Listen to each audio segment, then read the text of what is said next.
Саламатсыздар ма ханымдар? Бүгінгі сабақ, яғни клубника в шоколадені гүлмен қалай жасайсыздар, соның вариантын көрсететін боламын. Алдымен клубника в шоколаде былай стекломен қаптап, букетті өзін орап аласыздар, шетке қойып қоясыздар. Сосын гүлдеріңізді дайындайсыздар. Мына видеодағы розаларға қыздар уже бір ай шамасында болған болатын. Яғни гүлді қалай ұзақ сақтау керек, сол жолында айта кетейін сіздерге. 2 күн сайын гүлдің астында сағағынан кішкене кесіп тұру керек. Және суын ауыстырып тұру керек 2 күн сайын.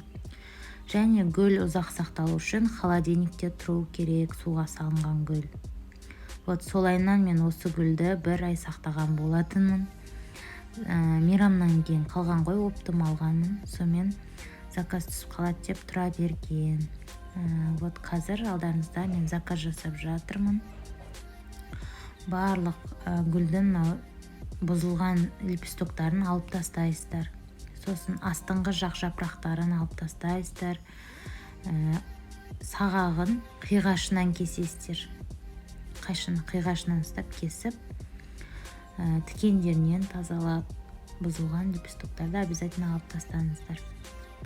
Жалпы свежий роза келген кезде де астыңғы лепестоктары уже солыңқыраған, трещинасы бар, сондайлар болса, егер алып тастаңыздар, осылайынан дайындап аласыздар барлық қосатын розаларыңызды. Негізі минимальный заказ гүлге мен 5 роза деп айтамын. Себебі одан аз болса, мен цветочныйға барып, алып келіп, еңбегін ақталмайды да. Мысалы, мынау розаларды мен 600 теңгеден аламын, клиентке 1000 теңгеден сатамын. Мейрам кездері 1500-нан сатамын. Солайынан қосып сатсаңыздар болады. Себебі сіз барып таксиіңізға кетеді, ары-бері жүресіз, соның барлығы ақталу керек. Сондықтан минимальный заказ 5 штук деп айтамын розаға. Осылайынан барлық гүлдеріңізді дайындап алыңыздар. Мынандай әдемі құлақша болған жапырақшалары, міне оң жаққа қойып жатырмын ғой, солар барлығы керек болады қыздар қазір букет жинағында. Әдемі жапырақтарын бір жаққа жинап қойыңыздар. Бұзылған нашарларын тастайсыздар.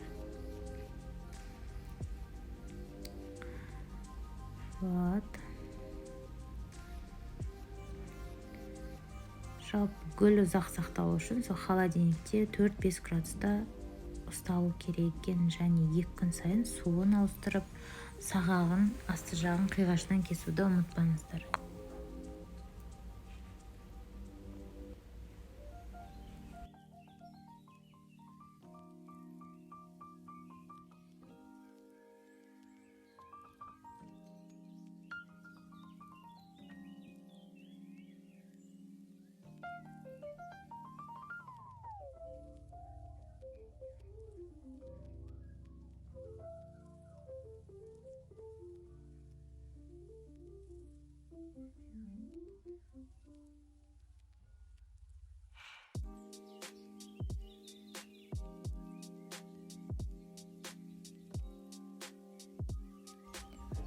Қазір енді міне букетімізге розаны мен айналдыра орналастырамын.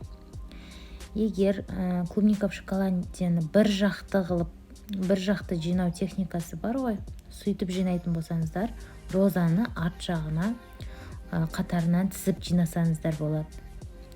Ал мынау дөңгеленген букет болғандықтан өстіп айналдыра орналастырамыз розаны.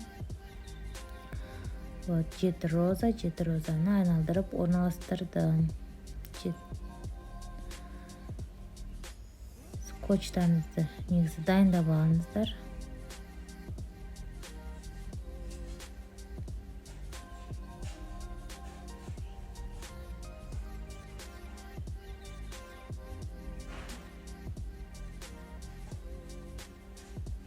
Скотчтайсыздар, как обычный букет сияқты. До конца скотчтап алып, обратно скотчты айналдырып, жабысқақ жағын сыртқа айналдырасыздар. Қазір сыртына упаковка әдемі жабысу үшін. розаларымызды орналастырдық. Қыздар, енді қараңыздар, бұл букеттің арасы, розаның арасы да ашық болған, әдемі көрінбейді. Сондықтан жаңа кесіп алған әдемі жапырақтарды арасына міне видеодағыдай орналастырып шығасыздар. Өстіп скотчпен жабыстырып шығасыздар. Барлық розаның арасына жапырақтарды қосып шығасыз. Сол кезде полноценный әдемі домалақ букет шығады.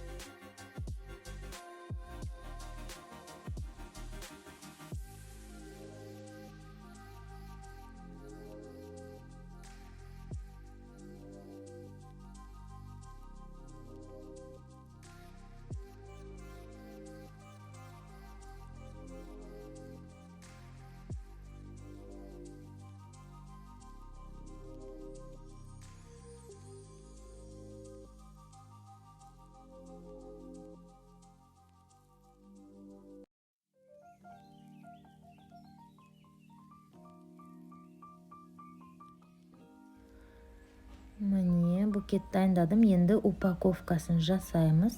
Упаковка мен әдеттегідей упаковка жасаудың бірінші техникасы мен жиі пайдаланамын. Себебі сол өзіме ыңғайлы, ұнайды. Упаковкада экономна болады және де букетті пышный қылып көрсетеді, қыздар. Сіздер қалауларыңызша қандай упаковка жасау сіздерге ұнайды, солай жасай берсеңіздер болады. Жалпы байқасаңыздар, клубника в шоколаде букеттеріне гүлдің букеттері бар ғой, соның любой техникасымен упаковканы орауға болады. Неше түрлі орау техникаларын ютубтан қарасаңыздар болады. Упаковка цветов деп іздесеңіздер, күшті упаковка түрлері шығатын болады. Маған ең ұнайтыны осы болғандықтан мен барлық көбінесе букеттеріме осы орау техникасын пайдаланамын. Алдыңғы сабақтан білесіздер бұл техниканы.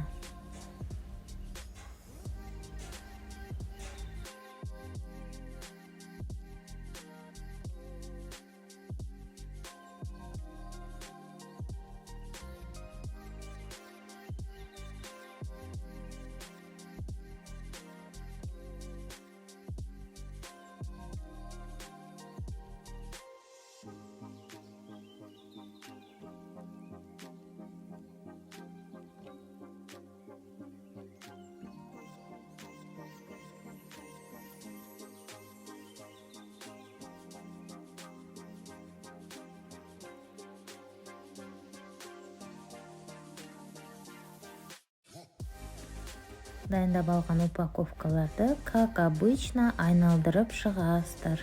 Скотчпен жабыстырып, букетті айналдыра орналастырасыздар.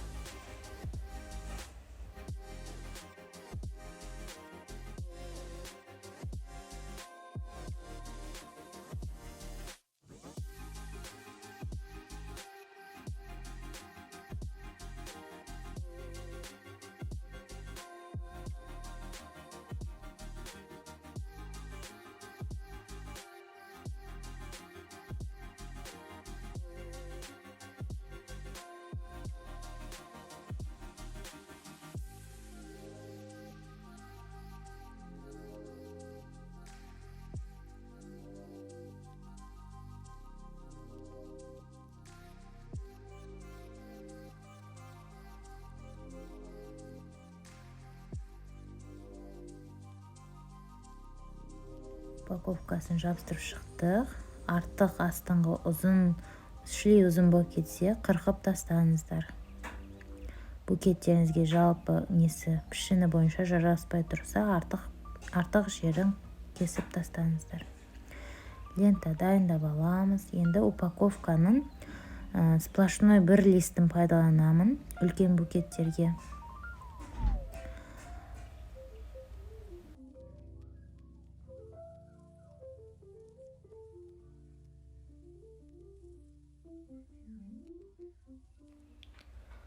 Вот листті ашып, жоғарғы бұрышына букетті орналастырасыздар, асты жағын былай жауып жібересіздер.